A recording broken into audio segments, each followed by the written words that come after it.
तो मेरा कहने का मकसद ये है, अगर कुछ पैसे बनाने हैं तो कुछ कॉम्प्रोमाइज करने पड़ेंगे। ऐसे थोड़ी पैसे बनते हैं। अगर किसी को बेवकूफ बनाना पड़ रहा है तो बन जाए, क्या फर्क पड़ता है? कुछ भी नहीं करना। समझ आई मेरी बात? तो तुम चाहते हो कि मैं सनाया की सास से झूठ बोलूं कि उसके बाबा तो बहरीन में है, इस रिश्ते पे राजी नहीं होंगे?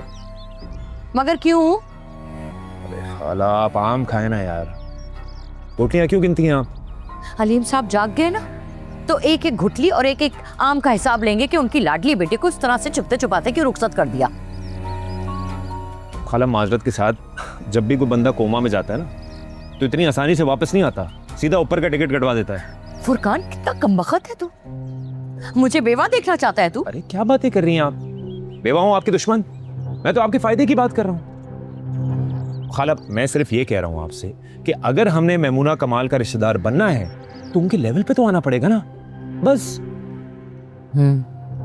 कह तो तुम ठीक रहे हो, आती हुई दौलत को इस तरह से ठोकर मारना तो बेवकूफी है। एग्जैक्टली।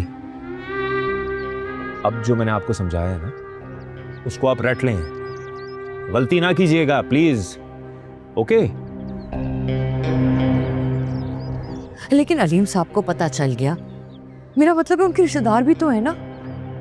इसी वजह से मैं कह रहा हूं कि ये शादी वलीद के घर पे होगी, सिंपल।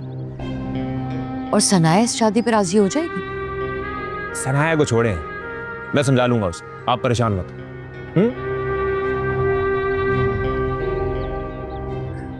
फिर ठीक है, अगर इस दौरान अलीम साहब जाग गए ना, तो मैं तो अनजान बन जाऊंगी, कह दूंगी कि आपकी बेटी ने अपनी मर्जी से निकाह कर लिया।